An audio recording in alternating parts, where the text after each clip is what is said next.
एक दशक हिमाचल में काम करते हुए, एक कार्यकर्ता के रूप में काम करते हुए बिताया है।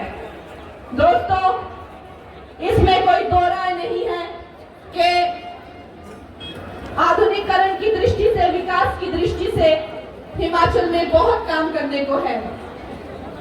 लेकिन मोदी सरकार ने कीरतपुर मनाली हाईवे से लेकर बाकी और जयराम जी की सरकार में 5000 किलोमीटर की सड़कें, एक ऐतिहासिक रिकॉर्ड जो इन्होंने बनाया है वो किसी से छुपा नहीं है।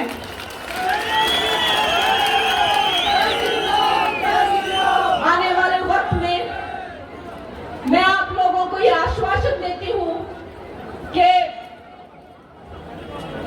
जब मुझे फिल्म इंडस्ट्री में सफलता मिली, जब मुझे बहुत ज्यादा ग्लैमर मिला, सक्सेस मिला, तो ये नहीं कि मैं अपने परिवार को, अपने रिश्तेदारों को, अपने हिमाचल को भूल गई। मैं हमेशा अपनी रूट से जुड़ी रही, मैं हमेशा अपने हिमाचल से जुड़ी रही और आगे भी। अब ये समस्त हिमाचल जो है मेरा अपना परिवार है और मैं इसकी उन्नति के लिए और इसकी प्रगति के लिए पूरी योग्यता और अपनी पूरी जी जान लगा दूंगी। मंडी क्षेत्र में, क्योंकि आज हम मांडव ऋषि की पुण्य स्थली मंडी में हैं, तो मुझे याद आते हैं कि यहाँ पर विशेष कर हिमाचल एक देवभूमि है। समस्त देश के लोग ये समझते हैं कि हम हिमाचल में जाएं और आध्यात्मिकता की दृष्टि से जो है हमें कुछ दर्शन हो, कुछ योग।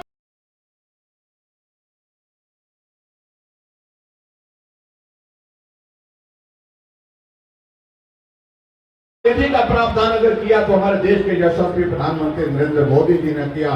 12 करोड़ परिवारों को 3 लाख करोड़ से ज्यादा का पैसा अभी तक प्रधानमंत्री नरेंद्र मोदी जी दे चुके हैं। और ऐसे हमारे देश के यशस्वी प्रधानमंत्री लगातार काम करते हुए आगे बढ़ रहे। आज भारत की इकोनॉमी 5वें स्थान पर आ गई, 11वें स्थान पर थी जब कांग्रेस का शासन था। दुनिया के मशहूर अर्थशास्त्री प्रधानमंत्री थे, लेकिन आज भारत बहुत तेजी के साथ आगे बढ़ते हुए और आने वाले समय में भारत की इकोनॉमी निश्चित रूप से 3रे स्थान पर पहुंचेगी। ये भी हमारे देश के प्रधानमंत्री नरेंद्र मोदी जी ने किया। और आज हम इस बात को भी देखते हैं कि हम कहते थे राम लला हम आएंगे,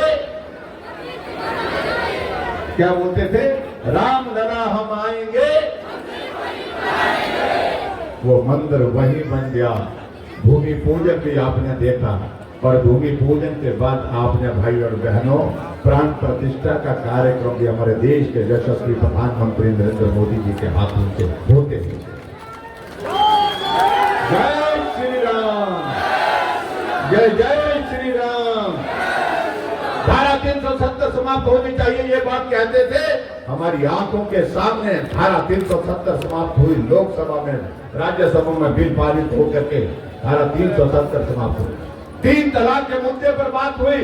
3 तलाक को समाप्त करना चाहिए, प्रस्ताव पारित होता है और 3 तलाक भी पूरे देश भर में बंद हो जाता है। और आज इस बात को लेकर के मैं जरूर कहना चाहता हूँ, चाहे वो उड़ी की घटना थी जहां हमारे सैनिक शहीद किए रात के अंधेरे में, वहां उसका जवाब सर्जिकल स्ट्राइक के रूप में दिया।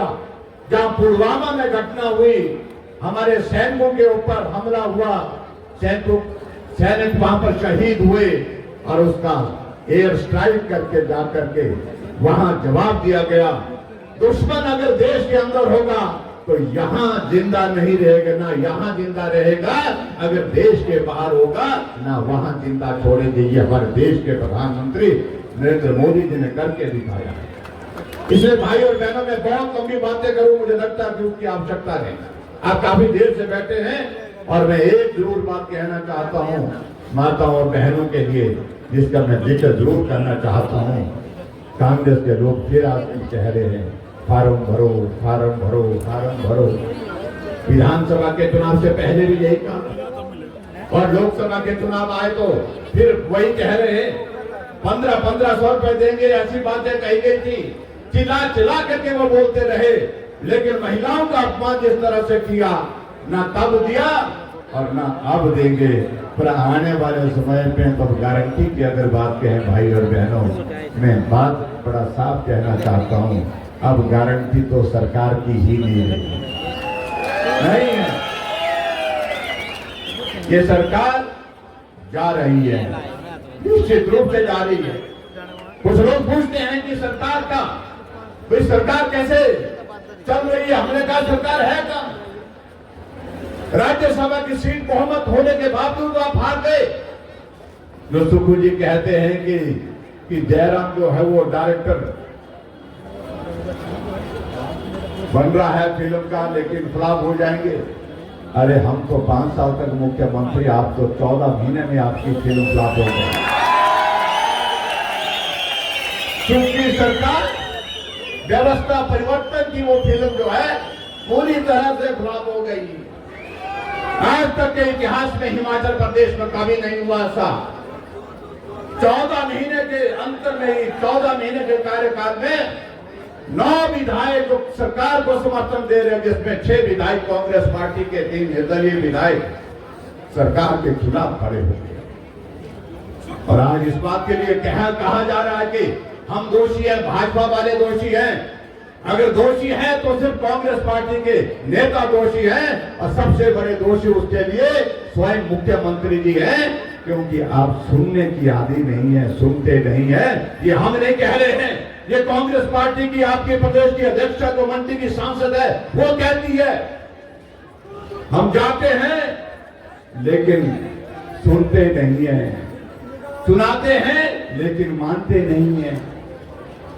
विधायक कहने लगे हम एक बार नहीं अनेक बार गए, 4 घंटे बैठे, 5 घंटे बैठे, लेकिन मिलने का वक्त नहीं मिला। हमने कहा हम चुने वो प्रतिनिधि है, हमारा काम करिए, काम करने का वक्त नहीं मिला।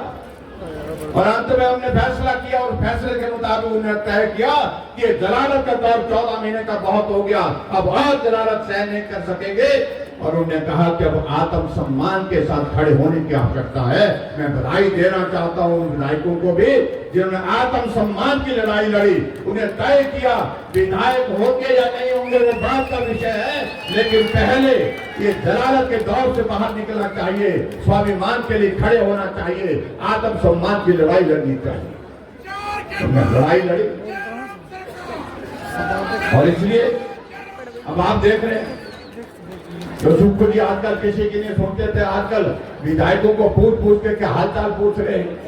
यहाँ रवि जी बैठे हैं, जब तक वहां थे तब तक ठीक थे। अब जब वहां से इन्होंने कहा कि आत्मसम्मान के लिए मैं भी खड़ा हूं, मैं ट्राइबल का हूं, लेकिन उसके बावजूद मैं इस सरकार के खिलाफ इस बात को लेकर के अपनी बात कहना चाहता हूं, मौका नहीं दिया। और जब इन्होंने निर्णय लिया तो उनके घर के चलने का जो रास्ता, वर्षों का रास्ता, उस रास्ते पर दीवार लगा। आप कल्पना करें, बदले की भावना किस हद तक जा चुकी है। और ऐसी सारी चीजों को लेकर के हम आज कुछ नहीं कहना चाह रहे हैं। और कुछ लोग इस बात को कहने की कोशिश कर रहे हैं कि कैसे होगा कैसे होगा, हमने कहा भी कुछ नहीं बताएंगे, लेकिन इतना में हमने जरूर कहा कि वैसे होगा जैसे राज्यसभा में हुआ।